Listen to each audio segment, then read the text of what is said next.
అధికారాన్ని కోల్పోయినప్పటికీ మాజీ విద్యాశాఖ మంత్రి అయినటువంటి బొత్స సత్యనారాయణ మీద అవినీతి ఆరోపణలు మాత్రం తగ్గడం లేదు. ఆయన చేసినటువంటి 200 కోట్లకు సంబంధించినటువంటి ఇప్పుడు గోల్మాల్కి సంబంధించినటువంటి వ్యవహారం ఉన్నత విద్యా మండలిలో వెలుగులోకి వచ్చింది. అంటే ఒక వార్త ఇప్పుడు సోషల్ మీడియాలో చక్కర్లు కొడుతున్న నేపథ్యంలో ఆ స్కామ్ ఏంటనేది మనం విశ్లేషణ చేసుకునేటువంటి ప్రయత్నం చేద్దాం. ప్రస్తుతం మనతో పాటు ఉన్నారు ప్రముఖ రాజకీయ విశ్లేషకులు, ప్రముఖ సీనియర్ జర్నలిస్ట్ సిఎస్ రావు గారు. సార్తో మాట్లాడదాం. Sir hi sir. Hello sir. YCP అధికారాన్ని కోల్పోయిన తరువాత కూడా మాజీ మంత్రి బొత్స సత్యనారాయణ గారి మీద మాత్రం అవినీతి ఆరోపణలు వెంటాడుతూనే ఉన్నాయి. ఆయన విద్యాశాఖ మంత్రిగా ఉన్న సమయంలో విద్యాశాఖలో భారీగా కుంభకోణం జరిగిందని ఇప్పుడు ఉన్నత విద్యాశాఖ మండలిలో ఈ స్కామ్ వ్యవహారం ఒకటి బయటపడి హల్చల్ చేస్తున్న నేపథ్యంలో అసలు ఏంటి సార్ ఆ స్కామ్ తాలూకు డీటెయిల్స్? ఒకటేదండి, ప్రభుత్వం మారిన తర్వాత అనేక కుంభకోణాలు బయటకు వస్తున్నాయి.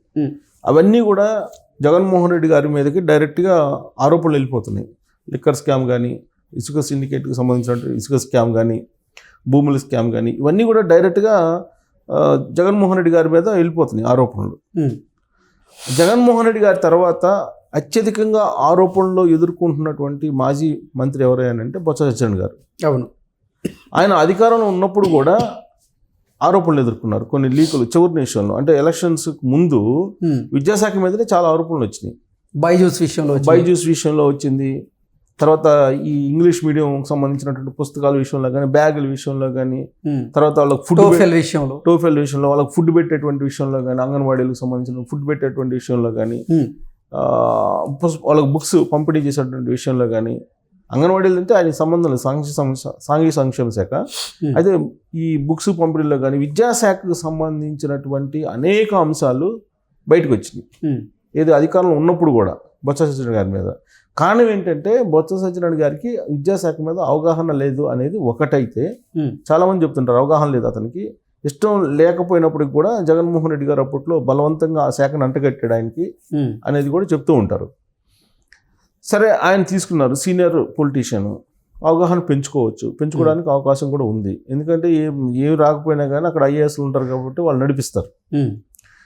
సరే, బొత్స సత్యనారాయణ గారు అధికారంలో ఉన్నప్పుడు ఆయన మీద ఆరోపణలు ఎందుకు వచ్చినాయి అని అంటే, కావాలని ఆయన డ్యామేజ్ చేయడానికి అప్పట్లో జగన్మోహన్ రెడ్డి గారే కొన్ని లీకులు ఇప్పించేసి సీఎం ఆఫీస్ నుంచి ఆయన డ్యామేజ్ చేసే ప్రయత్నం చేశారు అనేది కూడా ఒక వర్షన్ వినిపించింది అప్పట్లో.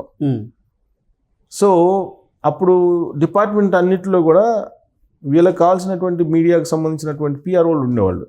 వాళ్ళ ద్వారా లీక్లు అయితే ఆయన మీద న్యూస్ వచ్చాయి. ఇంకా ఏ డిపార్ట్మెంట్లోకి రానటువంటి న్యూస్ ఈయన మీద వచ్చాయి. సరే, గవర్నమెంట్ పోయిన తర్వాత కూడా ఈ మధ్యకాలంలో బొత్స సత్యనారాయణ గారి మీదే, ఆ డిపార్ట్మెంట్ విద్యాశాఖ మీదే ఎక్కువ ఆరోపణలు వస్తున్నాయి, అనేక కుంభకోణాలు వస్తున్నాయి. దానికి కారణం ఏంటంటే, ప్రస్తుతం విద్యాశాఖ మంత్రి ఎవరు, లోకేష్ గారు చాలా యాక్టివ్గా ఉన్నారు. ఆయన మొత్తం సమీక్షలు చేస్తున్నప్పుడు ఈ మొత్తం గతం తాలూకు అక్రమాలు, అవినీతి అన్నీ బయటకు వస్తూ ఉన్నాయి.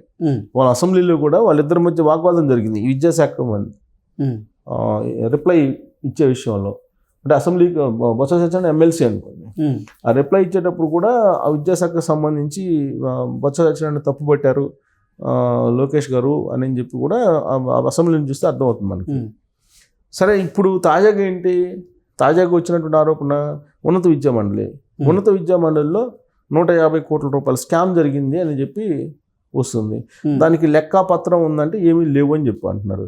మరి అవన్నీ 150 కోట్ల రూపాయలు ఎడిపోయినట్టు అనే ఒక ప్రశ్న. ఇప్పుడు యాక్చువల్గా అక్కడ ఉన్నత విద్యా మండలికి సంబంధించినటువంటి కార్యదర్శి రషీద్ అహ్మద్ అనే అతను ఉండేవాళ్ళు. అతను ఒక 4 రోజుల క్రితం తీసేశారు. ఇది అనేక ఆరోపణల నేపథ్యంలో. అక్కడ మూర్తి అనే అతనికి జాయింట్ డైరెక్టర్కి ఇన్ఛార్జ్ బాధ్యతలు అప్పచెప్పారు. ఇన్ఛార్జ్ బాధ్యతలు అప్పచెప్పినప్పుడు ఈ సెక్రటరీ అనే అతను అన్ని బాధ్యతలు అప్పచెప్పాలి కదా. ఆర్థిక సంబంధమైనటువంటి నిధుల వివరాలు ఇవ్వలేదట. అవి ఇవ్వాలి కదా, ఆర్థిక సంబంధించిన వివరాలు కూడా ఈయనకి ఇవ్వాలి, ఫైల్స్ అన్నీ ఇవ్వాలి. కానీ ఆర్థిక సంబంధించినటువంటి వివరాలు ఇవ్వడానికి ఆ సెక్రటరీ ఒప్పుకోలేదు, అంగీకరించట్లేదు. కానీ అవి ఇస్తేనే నేను ఛార్జ్ తీసుకుంటానని ఇన్ఛార్జ్ అంటున్నారు. ఎందుకంటే దాంట్లోనే మొత్తం గుట్టంతా ఉంది కదా. ఆర్థిక సంబంధించిన కార్యకలాపాలు ఇవన్నీ కూడా. సో అవి ఇవ్వనని చెప్పి ఆయన అంటున్నాడు. ఇవ్వనని ఎందుకు అంటున్నాడంటే ఆయన దగ్గర లేవు. ఆయన దగ్గర ఎందుకు లేవంటే ఉన్నత విద్యాశాఖ ఉన్నత మండలికి సంబంధించి ఉన్నత విద్యా మండలికి సంబంధించి చైర్మన్గా హేమచంద్రారెడ్డి అనే అతను వైఎస్ఆర్ కాంగ్రెస్ పార్టీ టైంలో ఉన్నారు. ఆ టైంలో అనంతపురం నుంచి ఒక ప్రొఫెసర్ని అనంతపురం జేఎన్టీ నుంచి తీసుకొచ్చుకున్నారు ఆయన. ఆవిడ చేత అన్ని పనులు చేయించారు. ఆవిడ ఈ లావాదేవీలకు సంబంధించి ఈ బుక్స్ ఉంటాయి కదా, ఆ బుక్స్ ఏవి కూడా మెయింటైన్ చేయలేదు. క్యాష్ బుక్స్ ఒక్కడు కూడా మెయింటైన్ చేయలేదు. అప్పటి వరకు కంప్యూటరైజ్డ్ బిల్లింగ్స్ అవి ఉండేది. ఆ కంప్యూటరైజ్డ్ బిల్లింగ్స్ కూడా స్వస్తి పలికారు కంప్లీట్గా. క్యాష్ బుక్స్ మెయింటైన్ చేశారు ఆవిడ క్యాష్ బుక్స్ మెయింటైన్ చేసి ఆ క్యాష్ బుక్స్ అన్నీ కూడా ఉంచాలి కదా ఉన్నత విద్యా మండలిలో. ఆ క్యాష్ బుక్స్ని లేకుండా చేసేసారు. ఒక్క క్యాష్ బుక్ కూడా లేదు. మరి లావాదేవీల గురించి ఎలా వస్తుంది, డేటా ఎలా వస్తుంది? ప్రతి సంవత్సరం సుమారుగా 60 కోట్ల రూపాయలు లావాదేవీలు జరుగుతాయి అనేది ఒక అంచనా. ఇది ఉన్నత విద్యా మండలిలో. ఇది ఈ ఎడ్సెట్ కానీ ఈ సెట్ కానీ ఇట్లా రకరకాల ఎగ్జామ్స్ నిర్వహిస్తారు కదా, వీటి ద్వారా వచ్చేటువంటి ఫండింగ్ ఉంటుంది కదా, దానికన్నిటికీ మొత్తం ఆర్థిక లావాదేవీలు ఉంటాయి. సంవత్సరానికి 60 కోట్ల రూపాయలు సుమారుగా ఉంటుందని. గత 3 సంవత్సరాల్లో అసలు ఈ లావాదేవీలకు సంబంధించినటువంటి వివరాలే ఇప్పుడు ప్రస్తుతానికి లేవు. ఆ వివరాలు ఇవ్వమని చెప్పేసి ఇప్పుడు జాయింట్ డైరెక్టర్ ఇన్ఛార్జి బాధ్యతలు తీసుకున్న జాయింట్ డైరెక్టర్ అడుగుతున్నారు. వాళ్ళేమో ఇవ్వట్లేదు. దీంతో ఈ మధ్యకాలంలో న్యూస్ వచ్చింది 2 రోజుల క్రితం పేపర్లో కూడా. మరి 150 కోట్లు 160 కోట్లు ఎటు పోయినాయి, ఎక్కడ పోయినాయి అని అంటే ఎవరు సమాధానం చెప్పేవాళ్ళు లేదు. దాని మీద ఎంక్వైరీ చేస్తారంటే ఇంతవరకు ఎంక్వైరీ వేయలేదు. ఎంక్వైరీ వేసేటువంటి అవకాశం ఉంది. ఇప్పుడు పేపర్లో వచ్చింది కాబట్టి ఖచ్చితంగా ప్రభుత్వం దృష్టికి వెళ్ళి ఉంటుంది. ఎంక్వైరీ చేస్తారేమో, కానీ ఎంక్వైరీ వేసినా కానీ అసలు నీకు క్యాష్ బుక్సే లేనప్పుడు లావాదేవీలు ఎక్కడి నుంచి వస్తాయి? సుమారుగా ఉన్నత విద్యా మండలిలో 50 అకౌంట్స్, వివిధ రకాల అకౌంట్స్, అంటే కాలేజీల నుంచి వచ్చేటువంటి అమౌంట్స్ కానీ, లేదా ఎగ్జామ్స్ పెట్టినప్పటి నుంచి ఫీజుల రూపంలో వచ్చేటువంటి అమౌంట్స్ కానీ, ఇట్లా రకరకాల రూపాల్లో 50 రకాల అకౌంట్స్ని ఉన్నత విద్యా మండలి మెయింటైన్ చేస్తుంది. ఈ 50 రకాలకు సంబంధించిన అకౌంట్స్కి సంబంధించి ఎక్కడా కూడా వివరాలు లేవు. ఎంత వచ్చింది, ఎంత పోయింది అనే దానికి జమా ఖర్చు లేదు. జనరల్గా ఆడిట్ ఉంటుంది కదా ప్రతి సంవత్సరం, తర్వాత ఎంత ఖర్చు పెడుతున్నాము, ఎంత వస్తుంది అనేది ఆడ ఉంటుంది కదా వివరాలు. అలాంటి సమాచారం ఏమీ ఉన్నత విద్యా మండలిలో లేదు. ఓకే. సో ఇప్పుడు దానికి ఎవరు తీసుకున్నారు, ఎంత ఖర్చు పెట్టారు, ఎవరికి ఖర్చు పెట్టారు, ఎక్కడి నుంచి ఎంత వచ్చింది అనేది అసలు లేదు. దీనికి ఎవరిని బాధ్యం చేయాలి? అనంతపురం నుంచి వచ్చినటువంటి మహిళా ప్రొఫెసరుని బాధ్యం చేయాలా, లేదంటే అప్పట్లో ఉన్నటువంటి ఉన్నత విద్యా మండలి చైర్మన్ హేమచంద్రారెడ్డిని బాధ్యం చేయాలా, లేదంటే సెక్రటరీగా రషీద్ అహ్మద్ని బాధ్యం చేయాలా? ఎవరిని చేయాలని అర్థం కావట్లేదు. సరే ఎవరినైనా చేయాలి. ముందైతే 160 కోట్ల రూపాయలు సంబంధించినటువంటి వివరాలు అయితే రావాలిగా, జమా ఖర్చులన్నీ రావాలిగా. ఆడిట్ రిపోర్ట్స్ లేవు, క్యాష్ బుక్లు లేవు.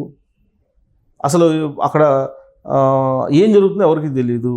ఈ నేపథ్యంలో ఇప్పుడు ఇవాళ డేట్ ఎంత, 14th. ఇవాళ వరకు కూడా జీతాలు రాలా వాళ్ళకి. ఉన్నత విద్యా మండలిలో పనిచేసేటువంటి ఉద్యోగులకు జీతాలు రాలా. జీతాలు అడిగితే ఏం చెప్తున్నారు? ముందు ఈ క్యాష్ బుక్స్ తీసుకురండి, మీ జమా ఖర్చులు తీసుకురండి, ఉన్నత విద్యా మండలిలో ఏం జరుగుతుందో తెలియాలంటున్నారు.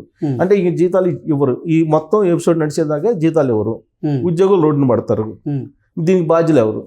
దీని మీద ఎంక్వైరీ చేయాలి కదా ప్రభుత్వం. ఇప్పుడు దాని మీదనే ఇప్పుడు ప్రభుత్వం దృష్టి సారించినట్టు తెలుస్తుంది. మరి దీని అంతటి బాధ్యులు ఎవరు? మాజీ మంత్రిగా.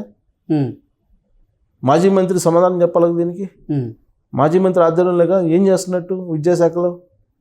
సో కాబట్టి ఆయన మీద ఒక్కొక్కటి బైజూస్ దగ్గర నుంచి అన్ని రకాలు వస్తున్నాయి. ఇప్పుడు ఉన్నత విద్యా మండలి దాకా వచ్చింది. సో మరి బొత్స సత్యనారాయణ గారిని అధికారం పోయినప్పటికి కూడా ఆయన మీద ఆరోపణలు మాత్రం సమస్య పోవట్లేదు, ఆరోపణలు వస్తూనే ఉన్నాయి. ఓకే. మరి అది కనుక ఎంక్వైరీకి వేస్తే బొత్స సత్యనారాయణ గారు ఇరుక్కునే అవకాశం ఉంది. Okay sir, thank you so much.